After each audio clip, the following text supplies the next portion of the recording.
forget all you know about podcasts. We welcome you to an experience uniquely different. Please join us for our coverage of all entertainment on the fringe of society. The candles are lit, the lights are down low. It is now time to welcome our host as he steps up to the pulpit. The sacrifice has been prepared for the midnight black mass.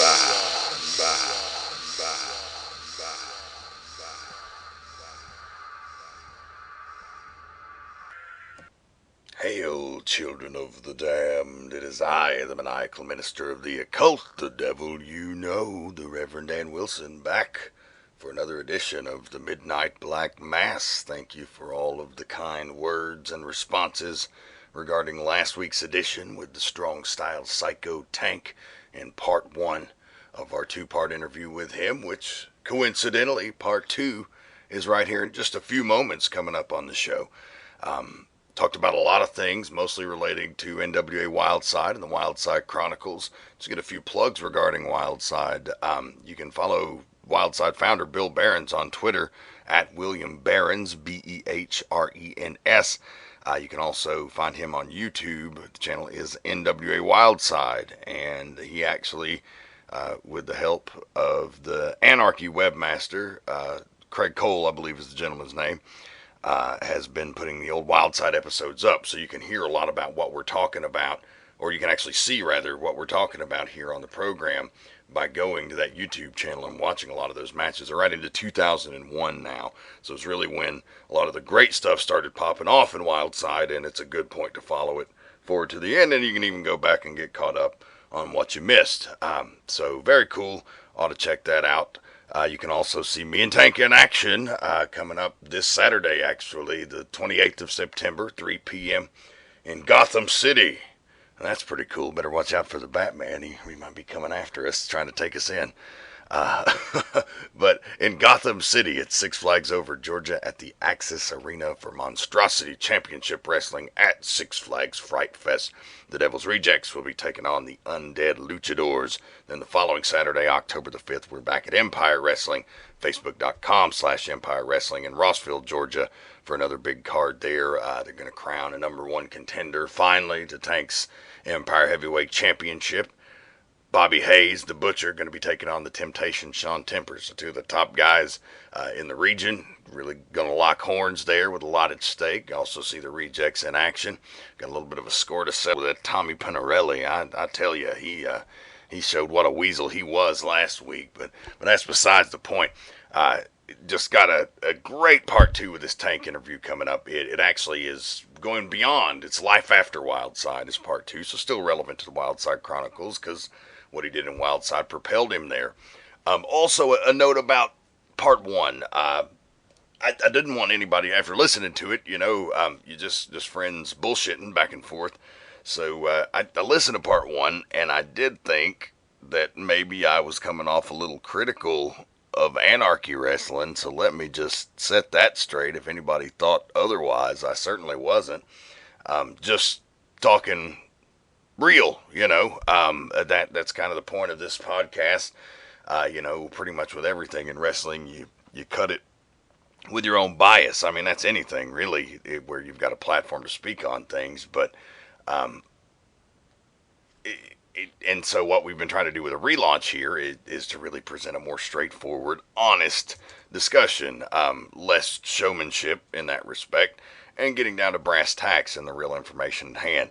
And I think we did a great job of that with the Tank interview, and lots of you seem to agree. But no, I definitely didn't want to come off sounding critical of Anarchy Wrestling at all. That is my home. That is the people down there still very dear to me, always will be, and you can better believe I'll be popping back up there sometime soon. But I was just more getting that, being at it for so long, I'd done pretty much everything there was to do down there. Not that it's not a valid place for young guys to go. Especially if you're coming up, you definitely need to be down there. If you're within driving distance where it's not bad and you've been around a while, then you notice all the best talent flocks there. So it's still the place to be in independent wrestling around here, in my opinion. But anyway, we'll be right back after a brief word from our sponsors, ourselves, here at bodyhumor.com, with part two of the Tank interview. We're talking about IWA Mid-South. We're talking about him going to Canada and Mexico and teaming with Bull Payne and Mickey Knuckles and lots of craziness in part two. So a lot of frank Tank opinions about a lot of things. So check it out. We'll be right back here on the Midnight Black Mass. Do you like comics? Ew, no. Well, fuck you. Unlike this dumbass pussy piece of shit, this show's for people who do. Introducing Get Your Pulls. Each and every Friday-ish at www.poddyhumor.com. That's PODDYHUMOR.com. You can also subscribe to us on iTunes and follow us on Twitter at Dragons Rejects and The Great Muji.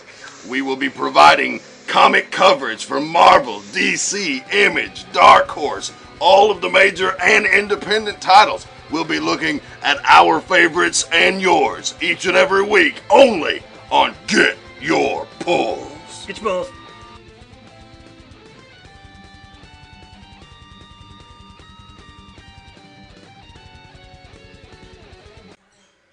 And we're back here on the Midnight Black Mass for part two of our interview with the Strong Style Psycho Tank as part of our Wildside Chronicles feature. Last week we went over the entire history of his time in Wildside Wrestling, and it was quite an entertaining romp, and you can hear his dog raising hell in the background. He's raising hell, all right. Son of a bitch. But tonight on the show, we're going to focus on his time away from Wildside. He actually he spent some time traveling and went to IWA Mid-South, got to go to Mexico, got to go to Canada, got to do a lot of different independent shows across the Midwest and Northeast. So we're going to take you on that journey. There were a few controversial incidents that came from that. So, hell, just take us on that ride, man. And my first show for IWA Mid-South was the King of the Death Matches, 2004. I gave Ian the call. He was supposed to have been the last one that he was going to do. And so I actually called him myself and was like, interested in being booked. And he was like, yeah, and I'll pay you this and that. He goes, what won't you do? And I was like, I'll pretty much do anything. I don't want to fuck around with no fire or nothing. And he goes, yeah, that's fine. We can't do fire there anyway. So I went up there, and my first match, I wrestled Deranged. Actually, me and Ray Gordy went up. He booked Ray Gordy to do the non-tournament matches, and he had some kick-ass matches with CM Punk and Chris Hero and BJ Whitman. So I did the death match tournament. First round, wrestled Deranged. Second round, the guy that I was supposed to wrestle fucking left because he didn't want to get his tattoos off. He had a shitload of tattoos, and he didn't want to get them fucked up. His name was goddamn Man Killer or some shit. I don't know, Manhunter or something. So Ian got him cut a promo saying that I'm the first person to ever run a motherfucker off from a deathmatch tournament. So that was always my handle, you know. And then in the semifinals, I made it to the semis. I wrestled Toby Klein, and he beat me in the semis. I got the please come back chant. Yeah, my daughter's gonna fuck that dog up. Anyway, I got the please come back chants, and I guess hearing from other guys that's a good thing. And went back a couple months later, wrestled Ryan Boz in the singles. Then he booked me an Iceberg for the Ted Petty Invitational, and we did a three-way with the wild cards of Eddie Kingston and Blackjack Marciano against Ryan Boz and dude on TNA now, Brad Bradley. And tore the house down, and he wanted Berg to come back, but Berg was like, fuck that, it's too goddamn far. Yeah, Bird came a long way to go to even Wildside. He lives in Thomaston, Georgia, which is like way down in the south part of the state. If it was more than 2 hours, he wasn't going. But I got him to do that show with me, and he was like, if I go back up there, they're flying me, goddammit. I was like, yeah. So I did quite a few shows, but I still lived in Chattanooga. I think me and you and Tempers went up. We debuted the coat hanger abortion, and it was an abortion of a fucking match with the Tomasellis. Wasn't our best showing ever. No, it was all right though. I was the first person to ever do the King of the Death Strong Style Tournament TPI in the same year,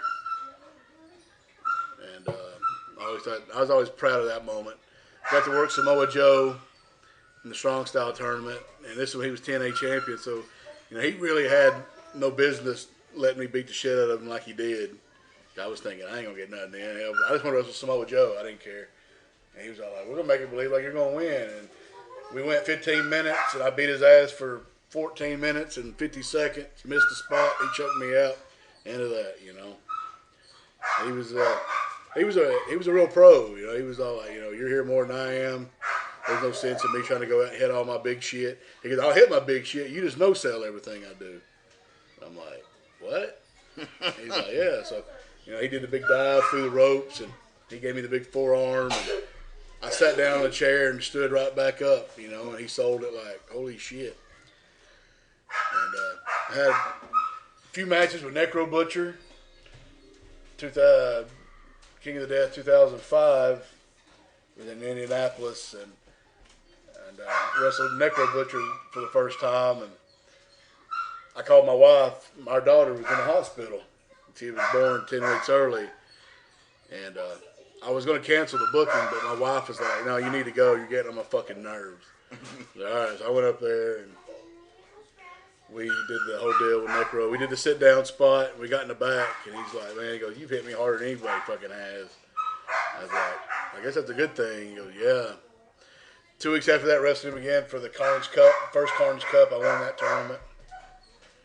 And, did a lot of death matches for Ian and Kevin Brandon in Alabama. And then when I moved up there, I wrestled mainly for Ian all the time. I mean, it was pretty much a full-time gig. He goes, if I'm running a show, you're booked. So I was like, cool. And then got to wrestle Bill Eadie, the Mass Superstars, Demolition Axe. Funny story there, we're in the back, and we're going over our match, and I'm thinking all these young kids should sit and listen. It was him and Honky Tonk Man were on the show, and they're going over all their flippy spots and shit. And Honky Tonk Man, he was cool as fuck too. And we were just, I was actually told Bill Eadie, I go, you're one of the reasons why I'm a fucking wrestler. And he's like, oh, no, you're not. No, I'm not, and all that. And we did all that, and had a fun little match with him. Just sit there, I got to sit in a room with Terry Funk for 3 hours and shoot the shit with him. Chris Candido, he was awesome. Man, I was supposed to wrestle him in a War Games match, but he died right before the fucking War Games. That was a little rough on everybody up there. I didn't know him real well, but the time I was around him, he was a cool guy. Funny story there, he was picking me up at the airport, picking up me and El Generico.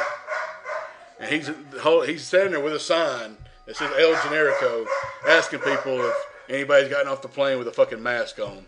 He's looking for a guy in a mask. People are like, what the fuck?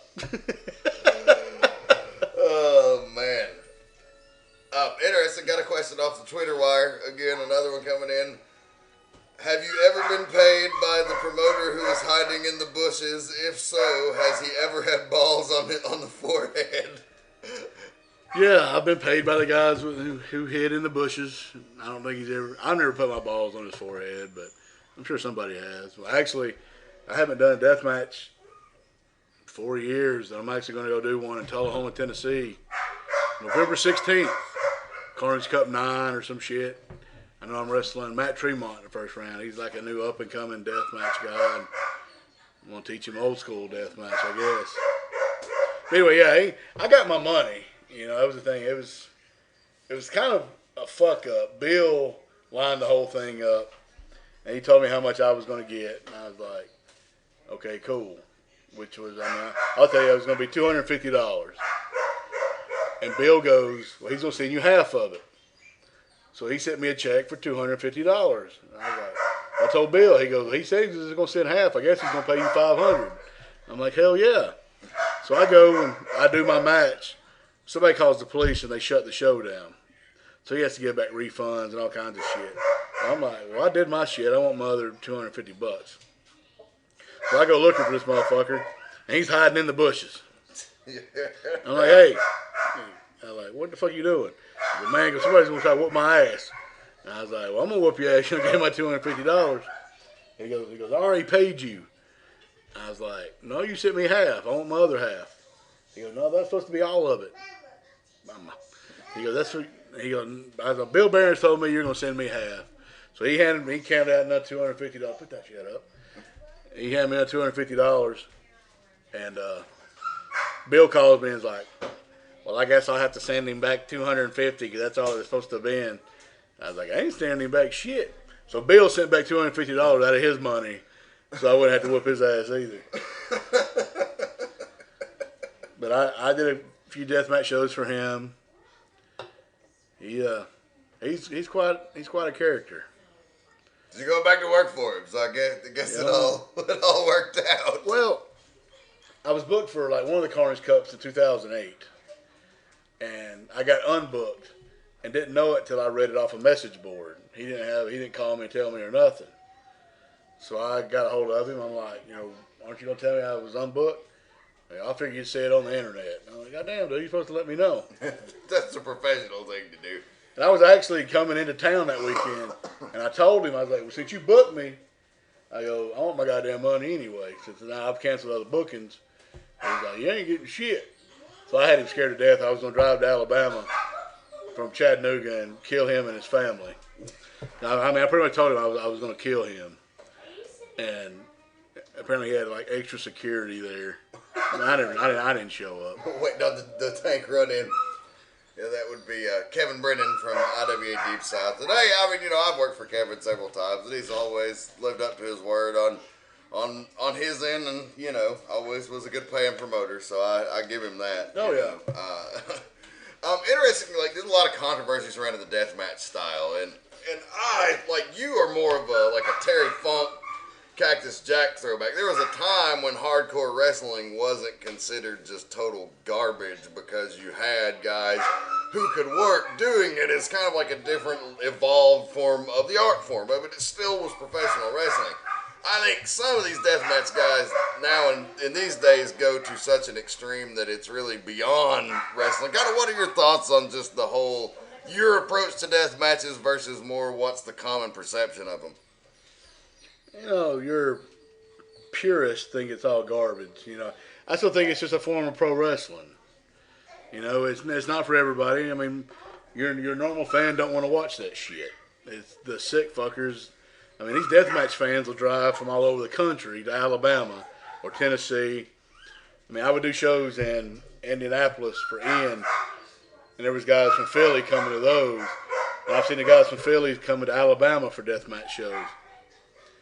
And it's really just the fans' perspective, I think. Fuck what the other boys think. They ain't got to do it.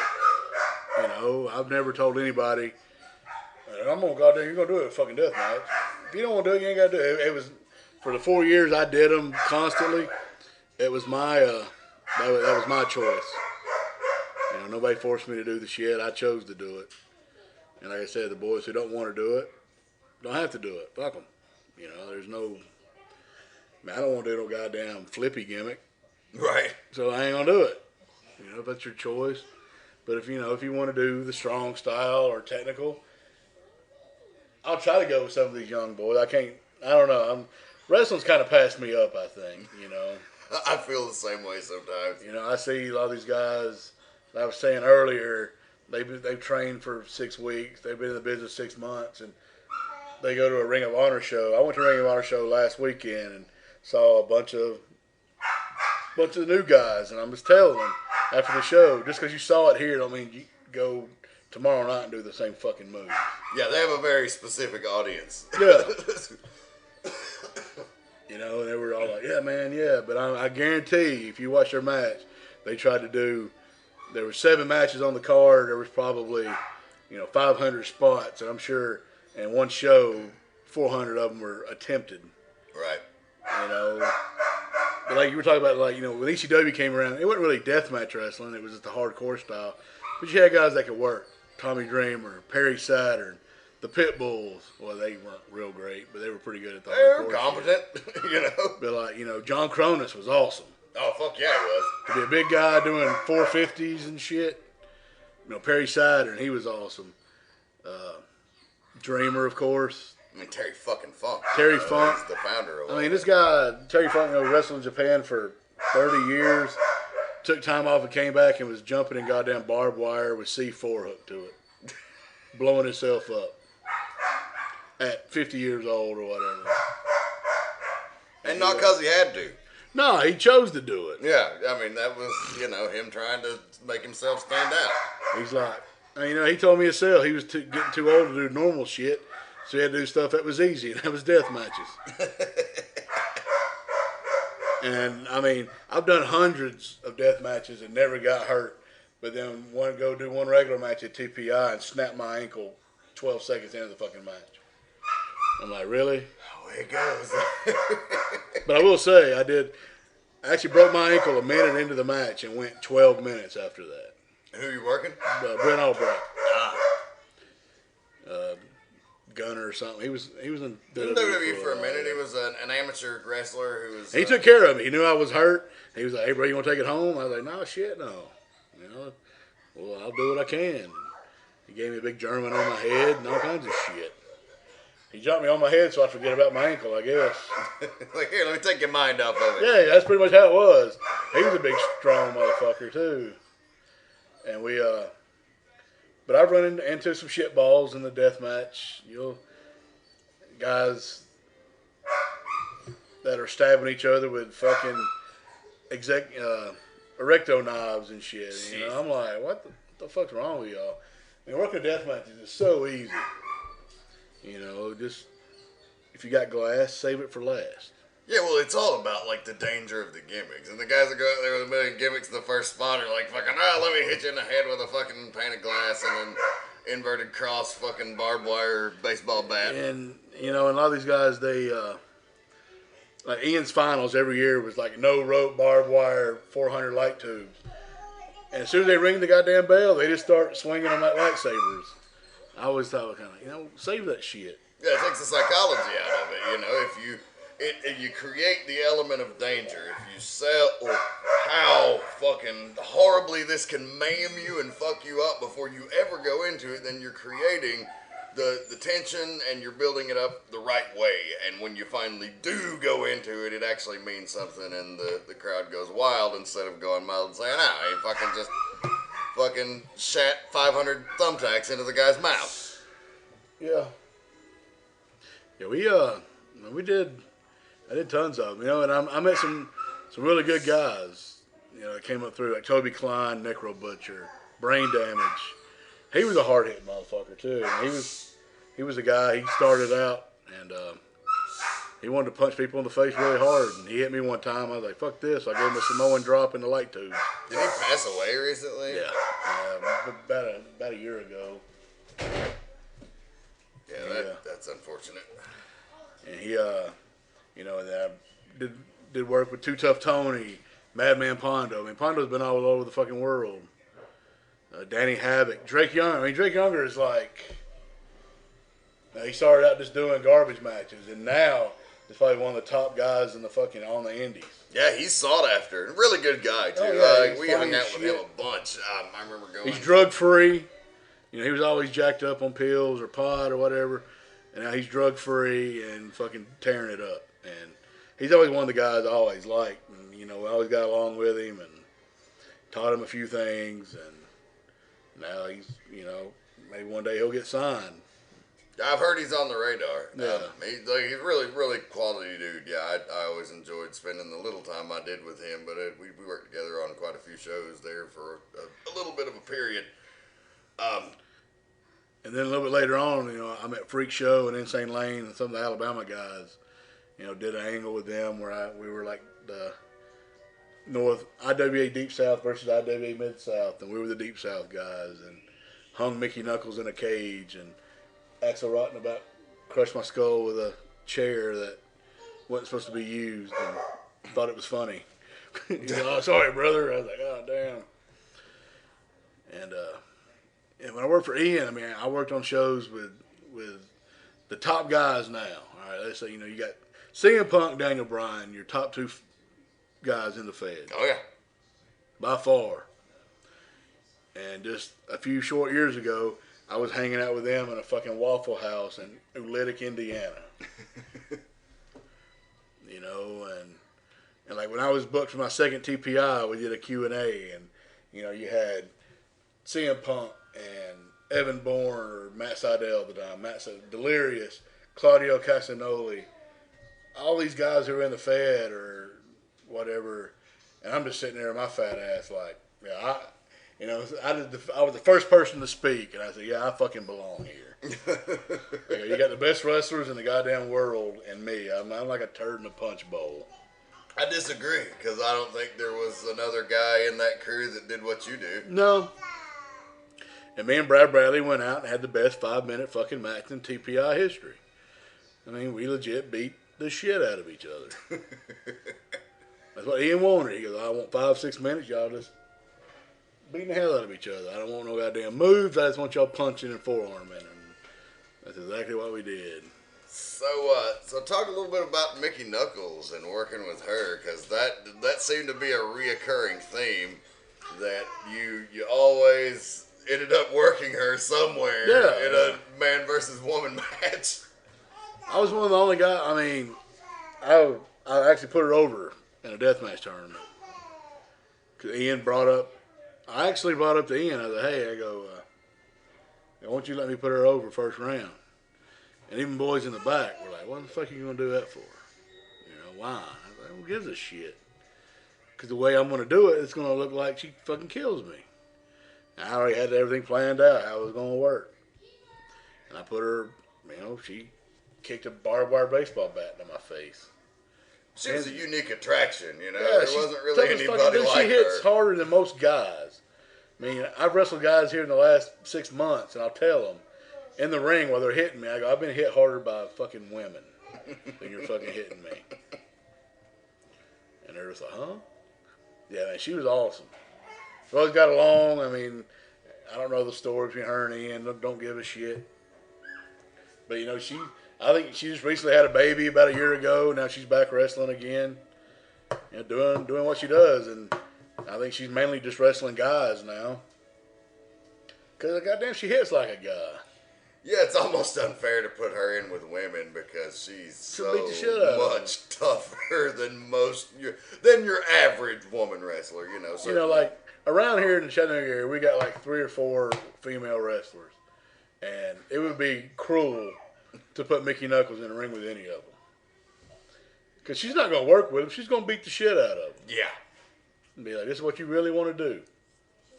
And it's funny because outside the ring, she's like the sweetest, most reserved, and I would hate to have to work her, I've had to do the manager versus the woman thing a few times, and, usually it's just they'll kick me in the balls or something and I'll sell it, but I would be terrified to wrestle her. Yeah, man, like I said, she hits like a dude. And it's just like not fair. Because I guess she's thinking, well, I'm a woman. You're a 350-pound guy. I can hit you as hard as I want. And I'm thinking, no, you don't have to. Lighten up. We can work this shit. This shit's a work. But I wrestled her 3 or 4 times in different matches and had a ball every fucking time. And I wrestled Ian quite a few times. And Ian was the guy. He would call a match with you and put himself over. And then you get out there and change the finish on you in a heartbeat. First time he did it with me, and we had a big show in Midlothian. He's like, I'm just going to beat you with this. And I was like, okay. We get out there, and we're beating the shit out of each other. He goes, I'll just fucking with you. He goes, you're going to beat me with something else. I was like, okay. So we do all that, and I mean, he was cool. But I guess the coolest person I ever met for my run in IWA Mid-South was Bull Payne.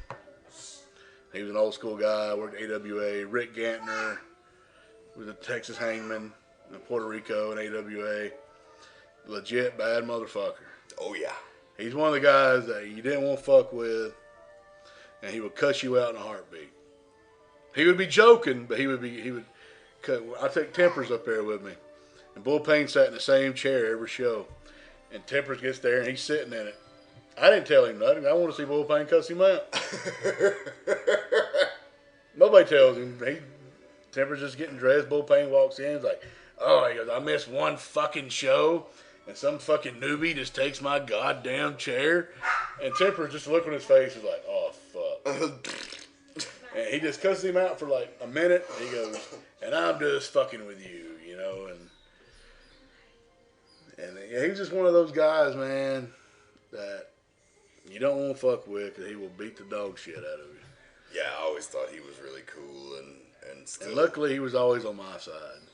Yeah, he was a good ally to have. You tagged with him. Yeah, for we a while. went to Mexico, and we were going to do a gimmick up north, and Terry Taylor was booking the show, and I had a falling out with Terry Taylor, so we weren't booked no more. Bull Payne was all like, I apologize to Bull, and I'm sorry I fucked up our booking. And he's like, fuck Terry Taylor, I didn't like that motherfucker anyway.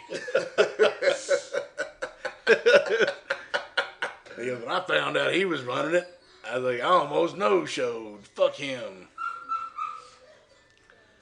But then, yeah, when I moved up north, I branched out, did a lot of shows in Michigan, Indiana, Ohio, Pennsylvania.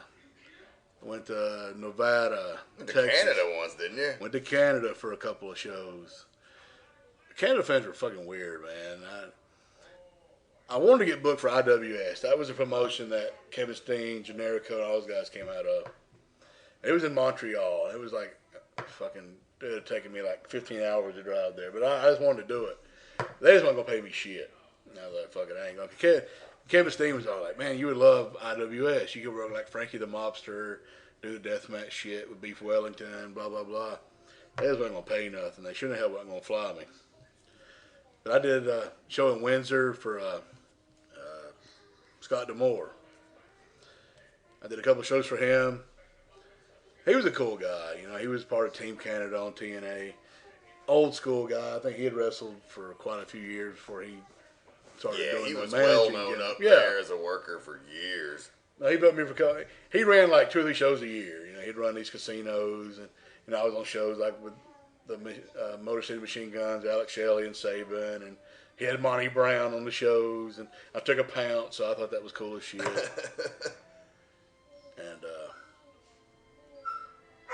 I don't think people remember Monty Brown much at all, but they remember that fucking pound. no, yeah, that remember was that a cool goddamn move. pounce? He back me up the goddamn rope. I was like, whoa, big old son of a bitch. Did some shows in Cleveland. They booked me against this handicapped kid, and I beat him up. And was getting death threats on MySpace because this was MySpace was around. Are you talking about Mike Levy? No, No, this is before then. Okay, yeah, well, that's a good way to Gregory bridge into Irons. that. He had a fucked up hand, and I did a gimmick where I was smashing it with a chair. And my promo was I was just trying to straighten his hand out, you know, blah blah blah. Oh, that's People hated me. great. And then JT Lightning, who was running the show, didn't book me for a couple of them. So I got a hold of him. I'm like, you know, you're not gonna use me anymore. And he's like, nah, I don't think so. He was the top heel, and in one night I fucking took over. So you can't outdo the booker. Yeah, that's right. Listen up, kiddies. Don't go into a territory. Unless you're a booker like me who doesn't win a fucking match for goddamn forever. I mean, there's certain guys that'll book, man, they don't win a match. Me, in general. I'd book Rome, Georgia for a long time. Barely fucking won a match.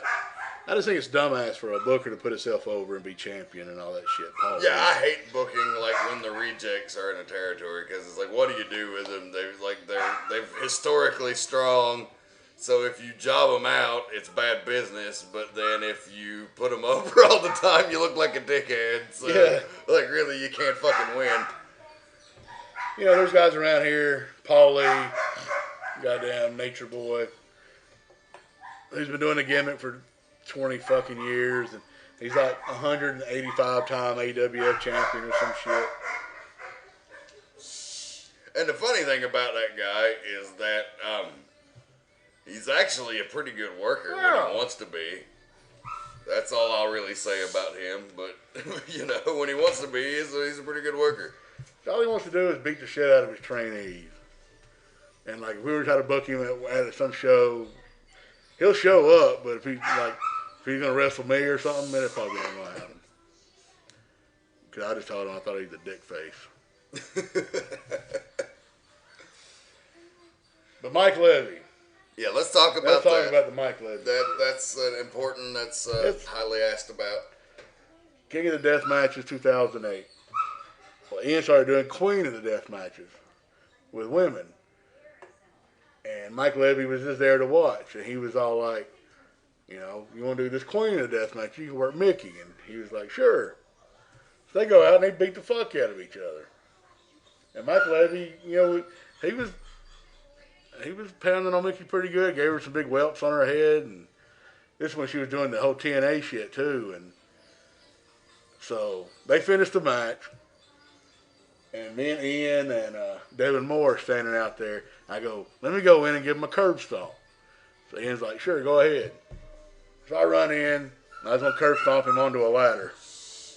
I hold him up to do it. And Devin Moore comes off the top rope. Boom. I'm like, fuck. Goddamn, if he's going to do it, I'm going to do it. So Devin Moore holds him up. I jump, and yes, I hit him in the back of the head with my 380 pounds and drive his face into a ladder. But I about break my ankle in the process because I didn't kill this guy. Right. I was protecting this motherfucker. Right, absolutely. I was going to work this guy the whole time. So then the locker room clears out, and they beat the fuck out of this kid. And I'm just standing there watching. Really?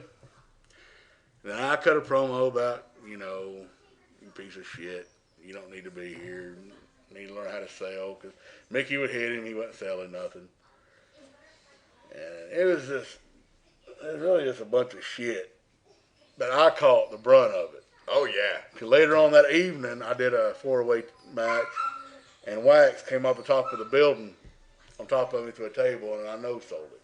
Here I am beating up a guy for not selling shit earlier. But I was just doing what my boss told me to do. He goes, you're going to go in there and you're not going to sell shit. And I go, well, Wax is going to give me a flash on the top of the fucking building to a table. He goes, I don't give a fuck. You no sell it. So I fucking no sold it. Even guys in the back were giving me hell about it. Man, what the fuck? I go home and like in the next couple of days the video's released. I'm getting fucking hate mail from people in Combat Zone. You beat up a guy who's mentally retarded. I'm like, fuck. I didn't know he was a fucking tard. You know, fuck him. I didn't know he had a touch of down, so that has nothing to do with me, man. So I listened to this shit for about a good year, and I'm like, I didn't get bookings at other places because I was a bully, and I beat up Mike Levy. And I'm like, what about the other 12 guys that were out there beating the fuck out of him? Yeah, then most of your shit was work, which is even funnier. And then I got to the point where I wasn't going to explain myself to a bunch of fucking marks. You know, I'm a CZW fans board. They were all, take the piece of shit, take the piece of shit. You know, I even called them out. I was like, you tell me where you live, I will come to your hometown and beat the shit out of you. I was like, you want to hide behind a computer, fucking jerking off, watching anime or some shit. I was like, if you want to fight, we'll fucking fight. You're a tough guy, huh? And I was like, well, let me show you how tough I am. Nobody ever stepped up. We can test this theory, you know. Nobody ever stepped up. But we, you know, and that shit died down. And Mike Levy was on some guy's call-in show. Jerry Wiseman, I think's his name. And I actually called in and apologized to this motherfucker on live radio. And I guess everything's cool. Yeah, I mean, that's the thing about the internet that really pisses me off is, you know, like, it's hard to say the internet as if it's one lump body. I mean, obviously everyone is is on the internet. But it does seem that the communities that are the loudest and most obnoxious are also the most misinformed a lot of times. They didn't really know what was going on. They didn't know the internal situation. And they chose to take it all out on you, not knowing. And then the whole thing about the selling, like, just any response to all of the fucking motherfuckers that just talked all of that mad shit and wished horrible things on you, because, fuck those fucking guys, I say. Goddamn right. Fuck them. Fair enough. That's a good enough yeah, these are just the guys who are too big a pussy to do what I do. They want to sit and type on their computer and, Ring of Honor, I want to suck all their dicks. But then, they're just the chicken shits that never would buy them a pair of wrestling boots and go get trained. Yeah. And that's not to say that every wrestling fan is that. I mean, we're all, but that is to say that the people who jump on these crusades without all the information and just want to fucking do and say horrible shit to people they don't know, because there is not that reprisal of face-to-face interaction where you might actually get your ass whipped, it does provide a convenient mask for that behavior, and I think it's pretty shitty overall from a human perspective to do that. So yeah, I mean, fuck those guys. If you wish terrible things on Tank and his family, then you're a fucking piece of shit, and you're no better than this guy you allegedly think is a fucking villain. So that's what I gotta say. Yeah, I mean, anybody that's in the business is a goddamn mark. We're all marked. Yeah, sir. Or we wouldn't be doing it. And then you got these guys, like I said, who thrive on, this wasn't a 5-star match, so he sucks. Yeah, I'm like, just overanalyzing it to the point that all you do is bitch about it. It's like, find a new fucking hobby, man. Find something you like if you hate it so much. That's what I say. Like, you're really spending a lot of negative energy and wasting a lot of your life just fucking shit talking something you allegedly love. If you hate it that bad, go collect some fucking stamps or something, Get a girlfriend, man. Fucking, I don't know. Yeah, it's interesting observations anyway. We'll start to wind it down here, but I did have another question coming off the Twitter wire, which actually leads into kind of the last thing I wanted to address. But we had from Mr. Jeremy Flint. He wants to know the origin of the crippled alligator. Crippled alligator. All right. We were in somewhere Tennessee doing a show. And I was talking about taking a shit. Talking about how, man, I had to shit so bad. I had to shit like, the old saying, you had to shit like a crippled coon. I'm talking about a raccoon or something. Some people call black people coons. I don't do that. I'm not racist. But anyway. But from the South, that's not unheard of. So. But there was a very large black fella in the dressing room. And I was talking about, man, I had to take a dump. I was like, man, I got to shit. I got to shit like a crippled alligator. And Mr. Jeremy Flint goddamn took the ball and run with it and told every goddamn body about it. And now, if you ever read my Facebook post, it's about 99% of my posts are about taking shits in Walmart or Target. I'm just on Facebook to read other people's drama. Goddamn, the local wrestling scene and their drama, that's another 4-hour goddamn conversation. Oh, God. That we'll have to do some other time. It's quite amusing, yeah. I get on Facebook to look at their drama and to talk about me taking and blowing up the toilet at Target or Walmart or at the house or something. God damn. So that was the story of the crippled alligator. I even think Flint and Christian Haim had a trivia team called the crippled alligators or something. That I've heard of this alleged. It's funny if you listen to the Steve Austin podcast. He says shit like a crippled goose. So he's also taking the PC route on that. Yeah, exactly. That just made me laugh. Let's close it out just by telling some of your favorite hilarious road stories. There's many. I mean, you talked about traveling with David Young. There was no bigger prankster than that fucking guy. Oh man, we were in South Dakota. Rick Michaels, David Young, AJ Styles, Iceberg, myself, and Tony Mama Luke.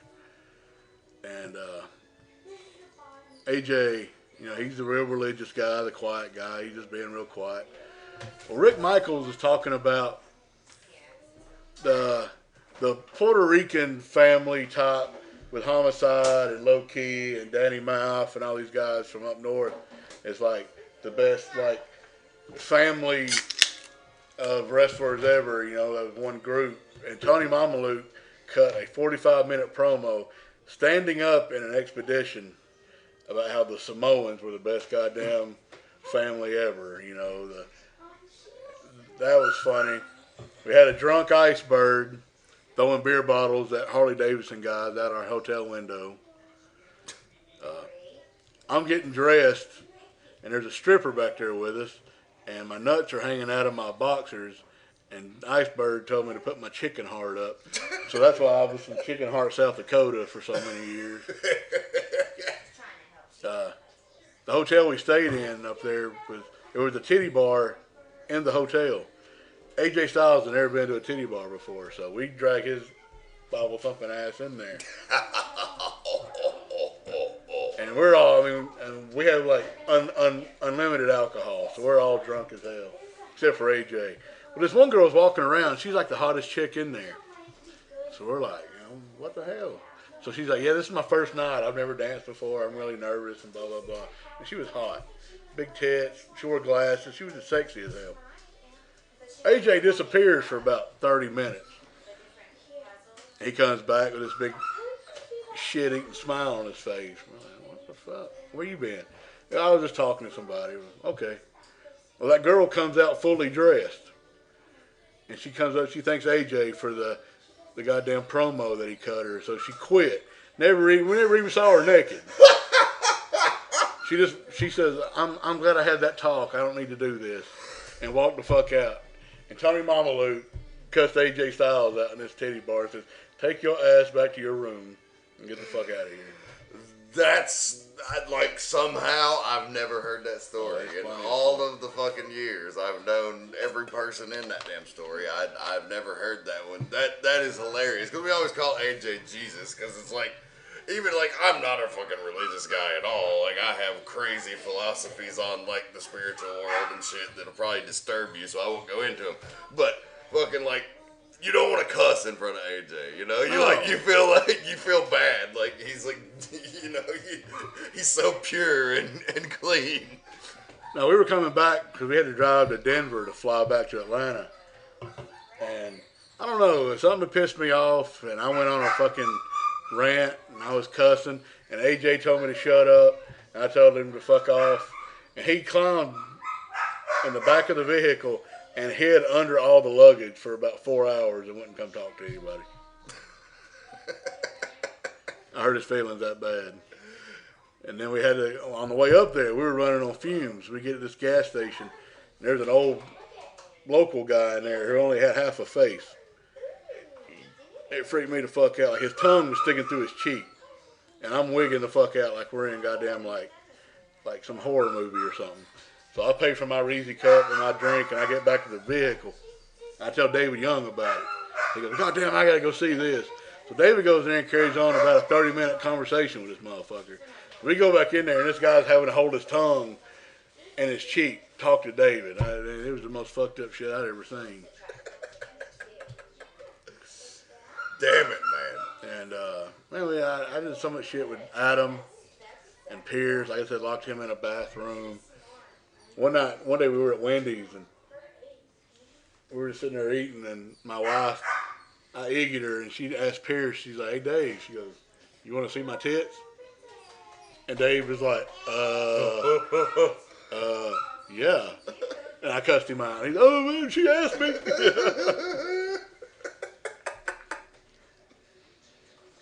But yeah, dude, 17 years of this shit. Met a lot of cool people. Met a lot of motherfuckers I hate. It's usually local shitbirds. Yeah, it seems to be the the small fish in the small ponds that really are have the worst fucking attitudes. You know, it's a brotherhood, and it still is. Like, the old timers, they love to shit on our generation so much, and I mean rightfully so in a lot of respects. But I think, you know, they say the brotherhood's gone. No, it's not. It's just. And I want to shit on this new generation.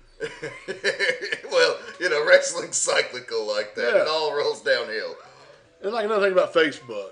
I mean, I don't know how much you get on it. I get it, like I said, I get it all the time because it entertains me. But when people they're trying to do angles on goddamn Facebook to promote their show. It's like, not too long ago, there's just some dipshit, RCW, that was kidnapped. And they had like video of him being bound and gagged in a bathroom. But then he wrestled at a different show the next fucking Saturday. Yeah, gotta commit, guys. I mean, you gotta commit if you're gonna do that. And I hate the fucking Facebook angles and the Facebook fucking promos. Stupid. Like, mine is for personal use. I will promote some wrestling on there because I'm I know pretty much everybody on my friends list, and it extends to like 500 fucking people because I've been doing this shit for fucking ever. But still, like, it's personal. Like, I don't promote it for business. I just, you know, it's there to communicate with people. And these motherfuckers, like, at least create an official, you know, Facebook page that's not just your personal page that you're like, well, got laid off from a fucking shitty job today. Oh, yeah, you should pay to come see me be a superstar down the road tomorrow night, even though I fucking work at Walmart and tell you about it every fucking day. It's just dumb how motherfuckers are like, you know, you beat me last week, I'm going to get you this week. And then, like, the next post is like, got fired from my job at the gas station. Gonna go home and play some PS3. And I had a fucking taco for dinner. Who gives a fuck? Choke on that motherfucker next time. You know who you are. Yeah, like some of the shit, it keeps me entertained. And I don't know, man. I mean, if you can't put asses in the seats from what you do, being on Facebook ain't gonna fucking help you. No, it really makes you look like a mark. And this is like, I've said it to you guys behind the scenes, but here in front of the Midnight Black Mass audience that spans across the globe, I'm going to put you on a little bit of a blast. Don't be going on your fucking promotion's Facebook page and arguing with the fans. Like, you go on the Empire page sometimes, and I'm not going to call them out by name, but you see guys fucking arguing with the marks, and it's like, if you're such a big-time superstar, why the fuck do you have time to argue with one person that thinks you suck? You know, like, if you're such a big-time superstar, you should have way more important shit to do than fucking argue with these people, you know? It just doesn't make any fucking sense to me. Yeah, they say, yes, every guy there is clueless. And those are the guys I want to beat up. and usually do, and probably will. Yeah, that's the thing about now, like, there's guys that get to work me, and they're all excited, and, oh, it'll be an honor, and, you know, that shit's cool, but I'm like, really, I'm a fucking nobody. You know, okay, I got hit by a steel chair by Shawn Michaels, but you don't see me put that shit on Facebook, as seen on Raw. Oh, like, that shit kills me too, by the way. I see a lot of indie shows, the guys that did one fucking job match are advertising themselves as, like, WWE superstars, using their intellectual property, by the way, as well, which WWE Legal will fucking toss your goddamn salad over that shit, you know, fucking, so, just a word to the wise, I don't fucking hate you or nothing, but you might not want to be doing that shit. Yeah, it's not smart. But yeah, we've all done fucking jobs for WWE, and it is an honor to have done that. It's cool. Don't get me wrong. Like, that's, you know, probably the closest sniff we'll ever have to the fucking butthole of success. But fucking, it was fucking great. WWE is first fucking class all the way. They treated us like superstars. They treated us like we were a part of the crew. Yeah, it was great. Got to live Raw in front of 50,000 people, millions worldwide. Got our asses whipped by Degeneration X. We're Vince's personal security. I mean, and then you had gotten to do a couple of other, enhancement spots. You did a little deal in TNA with Harley Race. I got beat up by Jeff Jarrett. I had a dark match with or an explosion match with Bryan Christopher and David Flair. That kind of turned out into a turd. I clotheslined Bryan Christopher in the face as hard as I could. And he got in the back, and he's all like, "Motherfucker, who taught you how to work?" Blah, blah, blah. And I said, "Well, if I was going to clothesline you in the chest, I'd have to drop down on my knees, you short little bastard." So we're fixing to fight. And Sandman is drunk as hell. Wakes up and goes, "I got $50 on the fat kid." And fucking Conan's walking around butt naked trying to break up a fight. And I'm like, "Dude, your dick just touched my leg." Not cool. Does that make me gay? Yeah, I mean, that's, I've been on some shows with these former stars. I mean, some of them are cool, some of them are assholes. Yeah, and it's always the guys that didn't draw no goddamn money that's a fucking asshole. It's like that's marking this fucking promoter out for a $500 payday, and his fucking ass ain't been on TV in 10 fucking years and ain't putting a goddamn ass one in that fucking seat. I had a spot with Buff Bag, or it was Buff Bagwell was wanting to hit like his goddamn finisher on somebody. And he's like, "Yeah, you're a heel, right?" And I was like, "Yeah." He goes, "I'm going to do this. You run out and let me hit the blockbuster on you." I was like, "No." He goes, "Why not?" "I don't want to do it." He goes, "I'm Buff Bagwell." "I'm motherfucker, you're on the same show I'm on. Yeah. You ain't shit." Yeah. You're working at the fucking auction barn too, buddy. Yeah, you're at a goddamn bar in Griffin, Georgia. And Buff, like, he actually got cooler later, but like right when WCW first closed down, man, he was fucking difficult as shit to work with. Like later, like a few years down the road, me and Tempers worked a pretty long program with him in Georgia at one show, and he was cool and he did business. But man, fucking when he first got let go, he was a fucking bit of a cunt. He was a dick. Yeah. Another cool guy I got to work was Gangrel, David Heath. Oh yeah, he was top notch. Just because he was stiff as fuck. It was like, you get in there with these older guys, they don't want you to touch them. I mean, this motherfucker was hitting me hard. I was like, hell yeah. This is what I want, Somebody, he gave me a goddamn elbow. I was blowing snot bubbles for a week. I was like, God damn. It's somebody he ain't been around in a while, and he was working like he ain't missed a fucking beat. No, and came at a reasonable rate too. Is like, he probably sold enough tickets to cover his payoff, maybe a few more. And that's the business of bringing in a name on your indie show. It's like Lawler always does good business. Ricky Morton always does good business. I mean, and these guys, Morton in particular, he ain't been on TV in 20 fucking years, but that's how much of a draw he was at the time.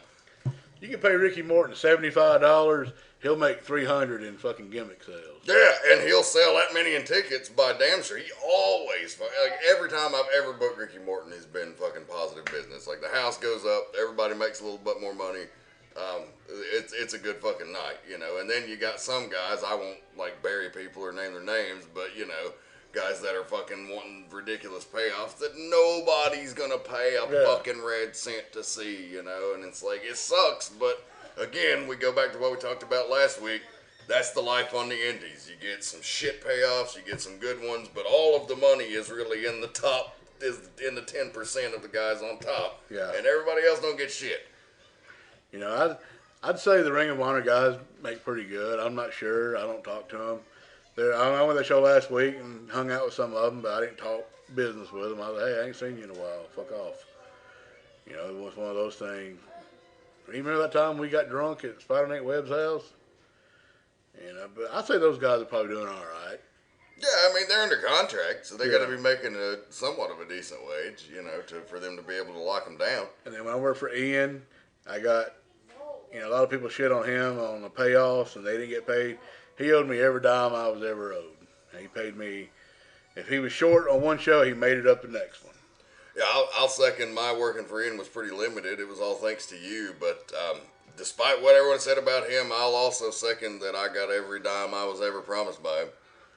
If he says you're going to get 100, you're going to get 100. You're going to get 50, you're going to,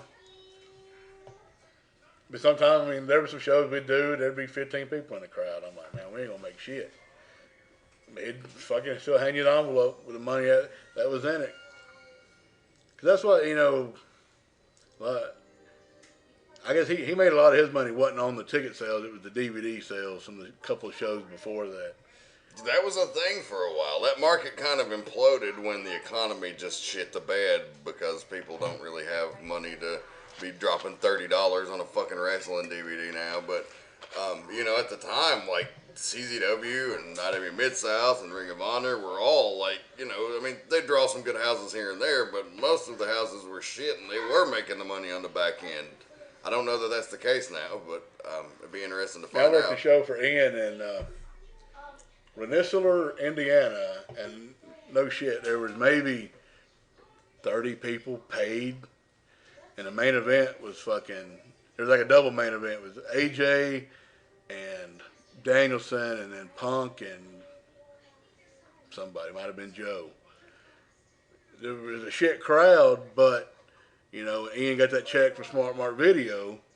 His cut, you know, was a few $1,000s.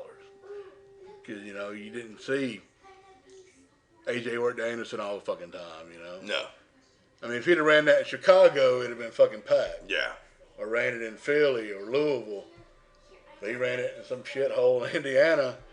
But like I said, his check from Smart Mark was in the thousands. Like, you know, multiple thousands. Not, you know, here's $1,000. He sold.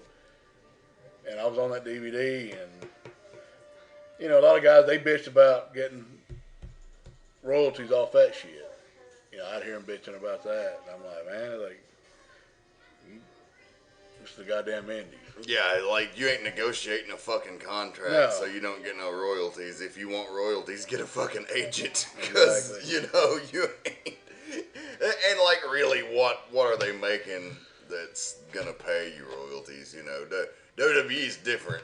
I mean, you get on one of their things, and I'm sure we signed our rights away to any royalties in that big contract thing that we signed when we got our checks from WWE. Yeah. But the guys that are under contract there, they're making some money off of just appearing on video games and fucking DVDs and merchandising, licenses, toys, what have you. You know, they're all getting a little chunk of it.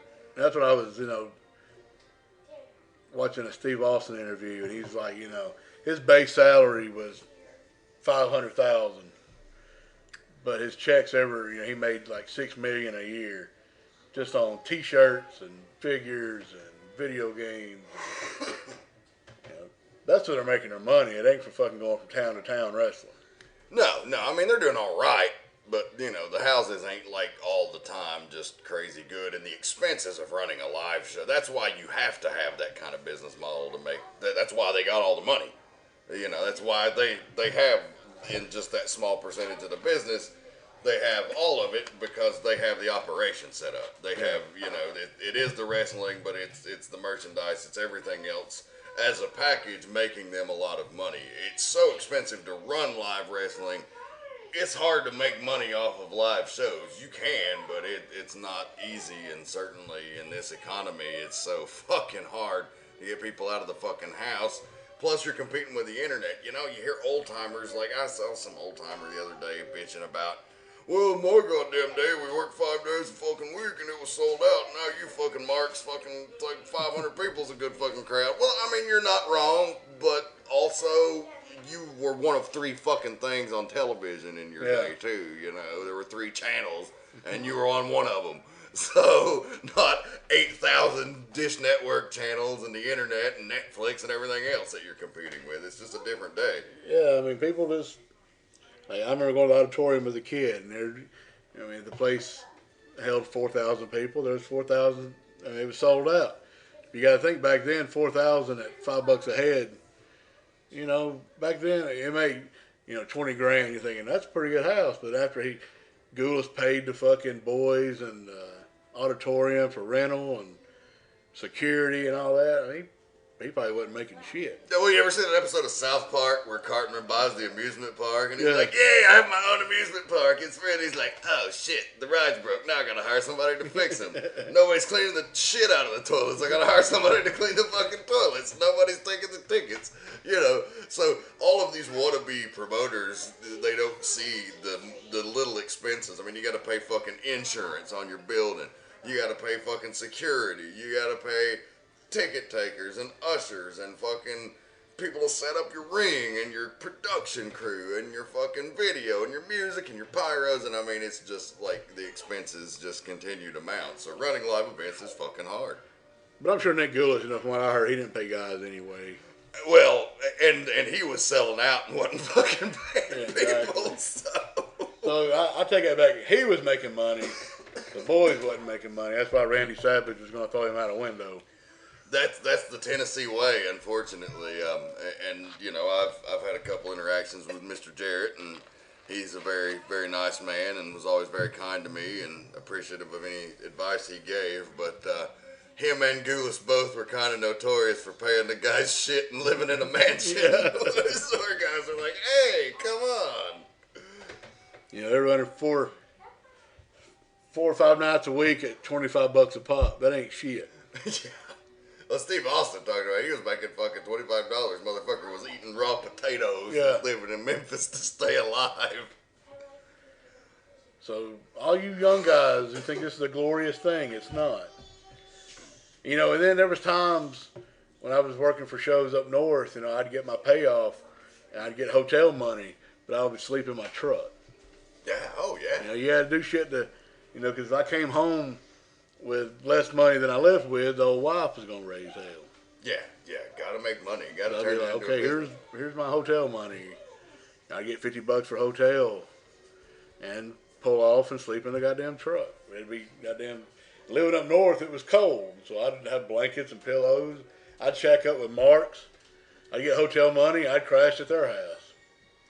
Yeah, you gotta do what you gotta do. I mean, save the pennies where you can. I hung out with this one guy. He was a big tank mark. He said, you can hang at our house with me and my wife. I was like, okay, cool.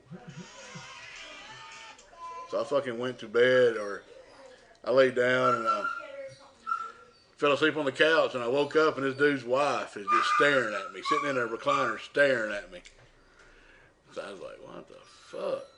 I'm about to get my throat cut. Yeah, so I was like, okay, cool. And I go back to sleep. She finally gets up. Middle of the night, I'm fucking gone, brother. 3 o'clock in the morning, I'm fucking driving. I'm gonna find me some K&A to goddamn sleep in or some shit. Freaking me the fuck out. Hell yeah. Well, man, I gotta say, it's been quite an awesome 2 weeks. We got 2 good hours, so that'll easily fill 2 episodes. A lot of background noise, as we explained last week. We've got our kids here playing, running roughshod all over the tank estate. My goddamn stupid dog. His dog Boomer downstairs just raising unholy hell. So, we had the microphone up close. Hope you could understand everything. But check Tank out on Twitter. He's at Tank_EST1996. Check me out on Twitter at Dragons Rejects. You can catch us coming up at Empire Wrestling, Facebook.com/Empire Wrestling, first and third Saturday of each and every month. Tank is the Empire Heavyweight Champion right now. They're holding a Chasing the Grail tournament, trying to name a new #1 contender. Tank is certainly ready for anybody that might want to step up in that one. But any final words, any closing thoughts, man? Yeah, man, just, if you're in the local area, come to Empire and check it out. Like he said, I am the champ. And they're having this tournament, and whoever wins it, I feel sorry for them. I'm going to beat the shit out of them. If you're in Tullahoma, Tennessee, November 16th, Carnage Cup 9, making my return to Deathmatch Wrestling. Probably one night only. I say that, but goddamn, I'll probably do about 20 tournaments after that. I'll get that bug, you know what I'm saying? I'll be like, I'm only going to do one, and I'll be like, man, that was fun. It was easy, and I'm all cut up. I'm going to do one next week. Well, it's like getting the money is so fucking goddamn awful on most indie shows, and they're like, well, if I can convince you to maim yourself, I can actually pay you something worth doing. So you're like, fuck it. So, yeah, I mean, that's that's the unfortunate reality of it sometimes. But still going to be a good time, and I might even make that trip up there with you. You never know. But that's going to do it again for this week of the Midnight Black Mass. We'll be back next week with more of the program. Going to try to have Wildside Chronicles continue. Got Adam Jacobs lined up on deck for more. Going to be talking to AJ Styles about the time that his book comes out. I'm going to try to get him on. It'll be like the 3rd week of October when the book drops. I will be doing a little bit of a piece in there that made the print, so very excited about that, and appreciative of our friend Mr. Styles for including me in there. The book's called Phenomenal, and that's kind of what I wrote the story about. So looking at having him. There's so many guys for the Wildside Chronicles that I want to get. But hey, man, thanks for coming on. No problem, man. I had fun. And you said Adam Jacobs? Yeah, he's coming. What about that old faggot? He's got to be the biggest queer in wrestling. Nah, man, Adam's cool. You know, he's a little bitch. Yeah, Adam is one of the guys that goes back to the earliest days with me and Tank. He's a funny dude to hang around with, man. He would bitch about payoffs, and I'd always tell him I got 50 cents more, and goddamn, he'd be madder than hell. He would lose it. And oh, yeah. Everybody, you know, there's certain impressions everybody in wrestling has. Everybody's got a Dusty Rhodes. Everybody's got a Bill Behrens. Everybody's got an Adam Jacobs. Goddamn, man, what the fuck? You laid that goddamn number or what? Fucking goddamn fuck. Yeah, he'd be all like, hey, Tank, what'd you get? I mean, what'd you get? He goes, I got 50. I got $50.50. Goddamn, I'm going there to get my 50 cents. This is bullshit. He'd be like, you ain't worth the fuck, and you're making more than me. That's his favorite phrase. I worked that son bitch. He wasn't worth the fuck. Yeah. Hey, man, thanks for having me. Yeah, absolutely. And that's going to do it, fans. Keep one foot in the gutter, one fist in the gold. Hail Satan. This is the Reverend. I'm out.